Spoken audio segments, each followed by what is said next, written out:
Hello everyone, Becca here from Willow Hill Designs. Welcome to my channel and also welcome to my new subscribers. Thank you very much for subscribing and joining me on this journey. Thank you, I appreciate it. And today I will be sharing week 37 from Margarete Miller's Collage Weekly Planner. And this is what I have come up with. And I won't be showing any of the process today just because I'm still in the process of moving my quilt studio, and that has turned out to be much more of a lengthy process than I had planned. So we're still painting and doing a lot of things in there. So anyway, this is what I came up with for week 37, and the first prompt is something spooky, and so I was trying to find a nice spooky photo, and I did find one on the internet that I liked, and this is the photo that I found. I thought it was not too scary, not too gory or bloody or anything like that. I don't tend to like any of that, but this has sort of, it looks like a haunted mansion and a dark tree and pumpkins along a pathway and a witch flying in front of the moon. So I thought that was really perfect for spookiness. So that was what I chose for my background, and I photocopied that. And I didn't want that to be the whole page, so I set that aside, and I was looking for a black and white photo, and I found this photo of a typewriter, and I liked that very much because I was glancing at sheet music, and I was thinking maybe I could tie that all together. So I cut this top portion of the page that was the spooky page, and I thought I would lay the typewriter image over that. And so I just cut away some of the photo on the typewriter. This is just the photo of the typewriter, and that goes down to about here. And I wanted to leave a border on this page, the typewritten border, somewhat, just because of the typewriter. I thought that kind of all tied in together. And there were these little gray voids, kind of like background of the typewriter, wherever the typewriter setting is, and so I drew in these little cobwebs with my micron pen and thought that that added a little bit of spookiness to the page. And so the next prompt was black and white, or was the black and white photo, which is the typewriter, but the next one was sheet music. And for that, I decided to look in this little book that was my mom's.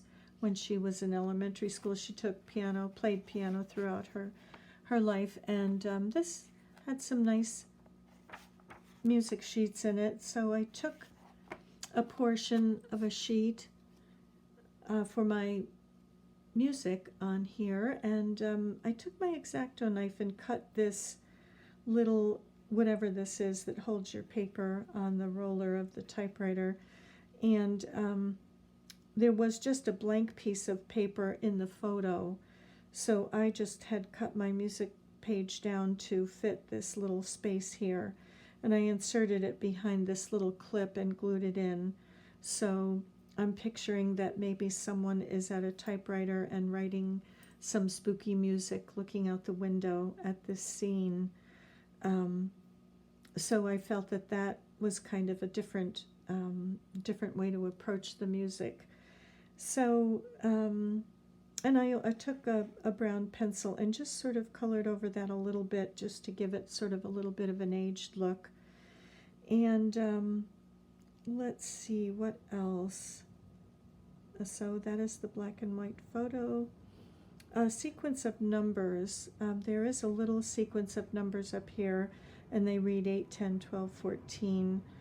And I didn't want a huge sequence of numbers on the page to stand out, taking away from the sort of the feeling of the page. So I have this little journal that one of my daughters bought me, and it's cute. it has lined pages in it. I tend to keep my thread inventory in there.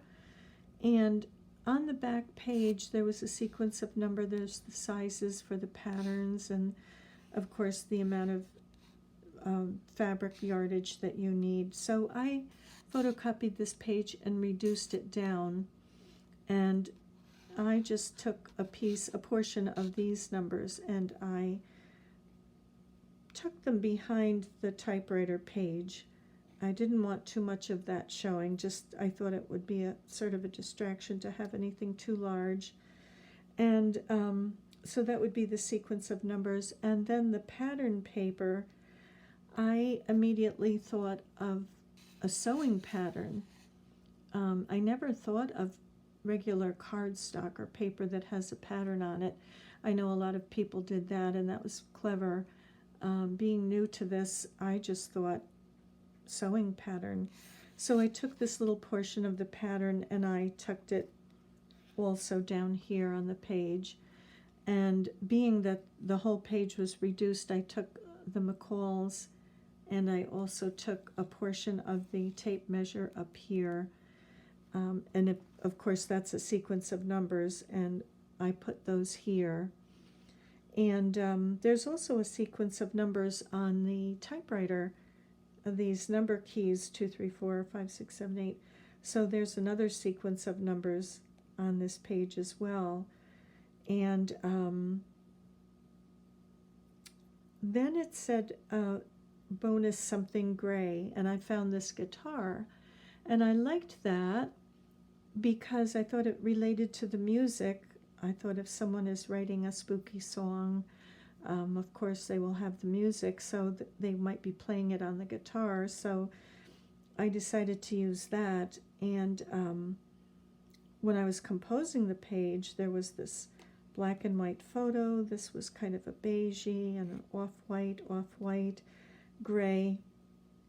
The page seemed very monochromatic to me, so I thought it needed some color. So I took my acrylic paints and I just dabbed the leaves, the fall leaves, to just bring them out a bit on this tree, and also the windows with my orange paint, and mixed with a little bit of yellow, and just tried to bring those colors out a little bit. And the same thing down here.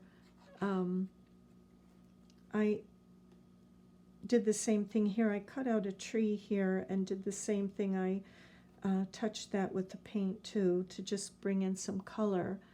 And I decided to take a portion of this page and put it down here behind the guitar, because the gray guitar against the black and white photo just kind of blended in. It kind of, floated away into the distance. You didn't really see it so much. So I put the blue behind the guitar, and then I had this hard edge here that I didn't care for. So I took this photo and copied it and did a mirror image of the tree. And so I cut this tree out to sort of soften this image of the paper that I put behind the guitar, and touched that with the paint. So that softened that edge.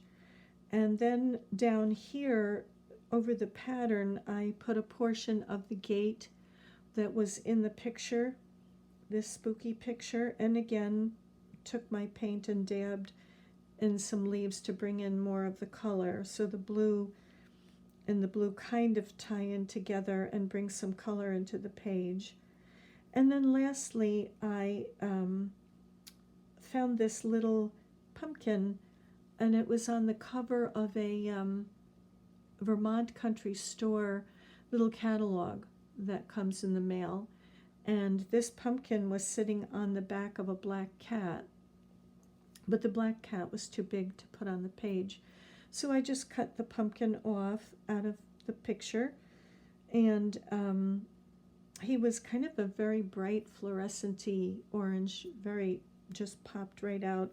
So I took my pencils and just touched there with some brown, did some touch-ups with yellow also, and a little bit of orange, and toned that pumpkin down a bit. So I thought he went with the theme as well, the Halloween theme. So I think that is everything for the page. Let's see if there was anything else I wanted to mention. No, I think that's everything. So we have something spooky, and we have the sheet music, and we have a black and white photo, the typewriter. We have a sequence of numbers here and here and here, and on the pattern also. Lots of numbers. Pattern paper would be this, and lastly something gray, and that was the guitar. So that was everything. This was a fun challenge. I truthfully didn't, when I first started, I didn't know where to go with this page, and it just kind of fell into place as I went along, and I enjoyed it. I thought it was really fun. So thank you very much for spending this time with me today, and seeing what I chose to do on my week 37. I haven't even looked at week 38 yet, so that'll be interesting, and I'm running very late. Today is Saturday, so I just squeaked in under the wire. I haven't even gotten to some other projects that I've been working on. I've just been so busy with painting. But thank you again. I appreciate your watching, and I will see you in the next video. Bye for now.